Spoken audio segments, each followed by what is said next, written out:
재난 SF 하면 빼놓을 수 없는 두 영화가 있습니다. 빙하가 녹으면서 해류의 흐름이 교란되어 발생하는 눈덩이 지구와 초속 5만 km의 스피드로 핵폭탄 10배급의 파괴력을 지닌 소행성 충돌을 다룬 영화. 화려한 CG는 기본, 현실에서도 한 번쯤은 일어나지 않을까 싶은 재난 상황을 다룬 박진감으로 여러분들의 시간을 순삭시키는 영화 투마로우 대 플래닛입니다. 여기 홀린 듯 하늘을 바라보는 한 남자가 있습니다. 개 짖는 소리에 라고 말하고 싶었지만 수천 마리의 새가 하늘을 덮고 곰과 늑대, 하모니까지 야생 동물계의 강형우 사육사 형님도 생전 처음 겪는 상황. 그 시각 스코틀랜드의 한 기상센터에서 뭔가를 발견하는데 그것은 바로 빙하가 녹으면서 해류의 흐름이 바뀌고 있다는 것. 그것도 경고가 아닌 벌써 시작? 갑작스러운 날벼락에 비몽사몽한 정신이 번쩍 든 그 시각, 우주정거장에서 플래닛과 얼스를 관찰하는 한 남자. 주인공 아라보프는 비밀 임무 수행을 위해 장장 6년이라는 긴 시간 동안 우주에서 기러기 생활을 하고 있지요. 한편 아빠의 불참에도 불구하고 육상 대회에서 뛰어난 재능을 뽐내는 딸 레라. 결승전이 코앞인 상황에서 김치국 아니 양송이 스프 원샷 때린 그녀의 친구가 축하의 폭죽을 꺼내고 1등이 거의 확실시되자 마치 본인이 우승이라도 한데 레라를 향해 힘차게 흔들어 제끼는데 그 순간 혼자서 저러고 있는 친구가 창피해서일까요? 폭죽을 본 레라는 결승전 앞에서 멈추고 알 수 없는 고통을 느낍니다.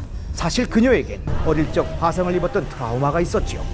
안 그래도 1등을 놓쳐 속상한데 Бегать должна.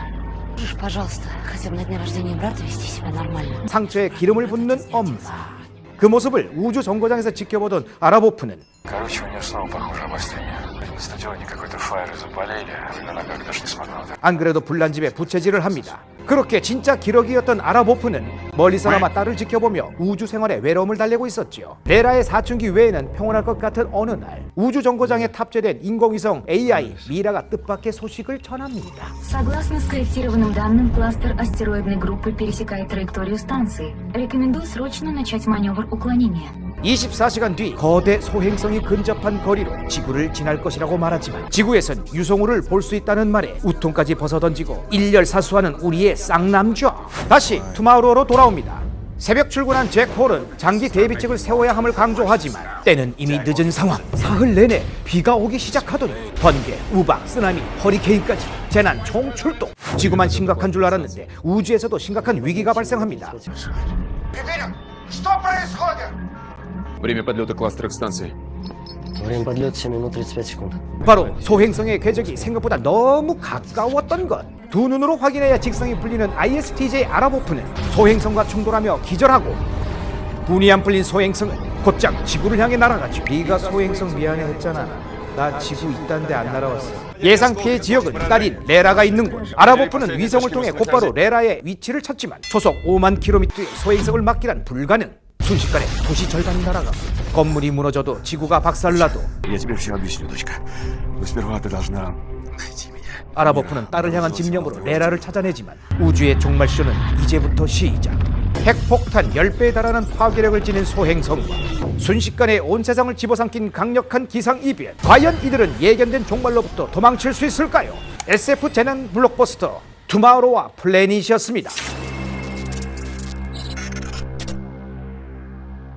오랜만에 본업을 했지만 여기는 출발 비디오 여행이 아닌 신의 기술이라는 사실. 한화 시스템 신의 기술로 찾아왔습니다. 안녕하세요, 김경식입니다.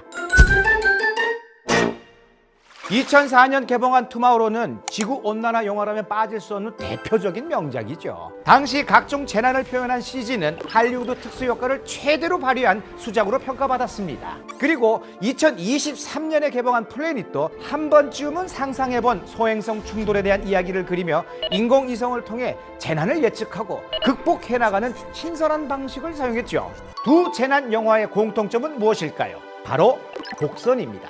재난 발생 전 온갖 시그널을 통해 곧 재난이 벌어질 것을 알려주는데요. 투마로우에서는 급작스러운 이상기후와 동물의 이상 행동을 통해 재난을 암시했다면 2023년에 개봉한 플래닛은 인공위성과 그에 탑재된 AI가 재난을 관측하고 정확한 시간까지 예측하는 등 한층 고도화된 기술을 보여줍니다. 여기서 두 영화의 공통점 하나 더! 두 재난 모두 영화만의 이야기가 아니라는 점. 지구 관측을 통해 빙하가 녹고 있고 충돌 가능성이 있는 소행성이 발견되었다는 뉴스는 심심치 않게 찾아볼 수 있습니다. 뜨거. 이를 알 수 있는 방법은 바로 위성. 지금도 인공위성은 우리 지구 주위를 돌며 관측과 통신망 공급 등 다양한 역할을 수행하고 있죠. 아침에 사용한 내비게이션이나 지금 쓰고 있는 와이파이 역시 인공위성 덕분입니다. 그동안 우주 산업은 정부 주도로 추진되어 왔습니다. 개발에 천문학적인 비용과 고난도 기술이 필요해 민간 영역에서 투자와 기술 개발이 쉽지 않았기 때문인데요. 하지만 과학기술의 발달로 발사체의 재사용이 가능해지고 비용이 절감되었고요. 소수의 대기업만 개발에 참여했던 것과는 달리 우수한 기술력을 지닌 민간 기업의 활발한 참여와 투자로 뉴스페이스 시대, 즉 민간 주도의 우주 개발이 본격화되었습니다. 특히 우주 산업에서 위성은 많은 주목을 받고 있는 분야인데요. 위성을 통해 확보한 데이터가 다양한 분야에서 막대한 부가가치를 지니고 있기 때문입니다. 현실에서도 영화처럼 위성으로 지구의 위기와 변화를 감지할 수 있다는 사실, 대한민국에서도 이 기술을 가지고 있는 기업이 있습니다. 2023년 12월 4일 오후 2시 이들의 운명을 가를 카운트다운이 시작됩니다. 3, 2, 발사! 제주도 남쪽 해상에서 쏘아 올린 이것의 정체는 바로 한화 시스템의 소형 쌀 위성. 성공적인 발사는 물론 15시 45분 40초에 지상관제센터로부터 첫 위성 신호를 안정적으로 송출하고 17시 38분 01초에 쌍방교신에 성공하며 K우주산업 대표 위성 기업으로의 역사적인 순간을 기록합니다. 한화 시스템의 소형 쌀 위성 발사 성공은 그간 해외에 의존했던 위성 제조 발사 분야에서 국내 기술력을 증명한 것으로 그 의미가 매우 큰데요. 순수 우리 기술 K 기술력으로 뉴 스페이스 시대를 열었다라는 겁니다. 국뽕 차오르는 순간 아니겠습니까? 그런데 여기서 드는 궁금증 둘. 위성도 아니고 소형 쌀 위성이라니. 쌀은 공중에서 지상과 해양의 레이더파를 순차적으로 쏜 후에 레이더파가 굴곡면에 반사돼서 돌아오는 미세한 시간차를 선착순으로 합성해서 지상 지형도를 만들어내는 레이더 시스템입니다.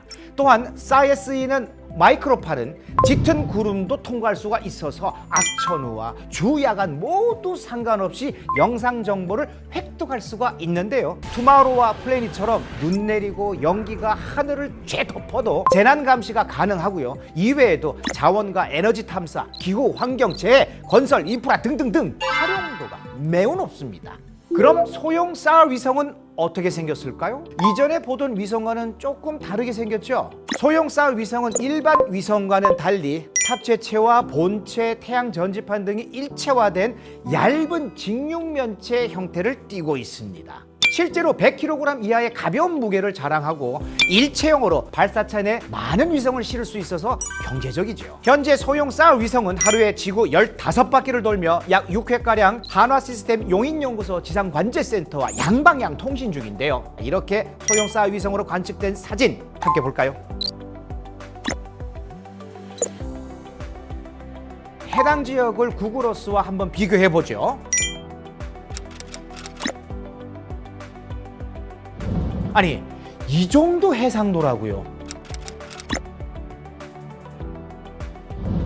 한화 시스템의 소형 쌀 위성이 선진국 쌀 위성과 비슷한 수준의 해상도를 자랑합니다. 도심 내 자동차, 산림 지역의 동식물 등 세부 대상까지 영상 내에서 확인 가능할 것으로 예상되는데요. K우주산업의 대표 기업답게 한화 시스템은 소형 쌀 위성뿐만 아니라 3가지 탑재체 기술을 모두 보유한 국내 유일 기업입니다. 위성은 영상을 얻고자 하는 목적에 따라 서로 다른 탑재체를 선택하는데 그 종류에는 전자광학과 적외선, 영상, 레이더가 있습니다. 차이를 간략하게 설명해 드리자면 EO와 IR은 야간에는 물체의 열을 감지하고 주간에는 빛의 차이를 통해 영상을 얻는 방식이고요. 소형 쌀 위성의 경우 레이더를 활용하기 때문에 기상, 주야간과 무관하게 영상 확보가 가능합니다.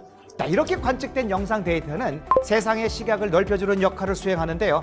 관측 대상의 미세한 변화까지 감지해서 도심 내 싱크홀 현상이나 산사태와 같은 재해를 예측하기도 하고요. 물류 또는 작물의 생산량을 관측해서 산업 동향을 파악할 수도 있습니다. 자, 이 외에도 기후 환경 재해, 인프라 개발 등 위성 데이터의 쓰임새는 아주 무궁무진합니다. 위성 데이터가 이렇게 유용하게 쓰일 줄은 저도 정말 처음 알았네요.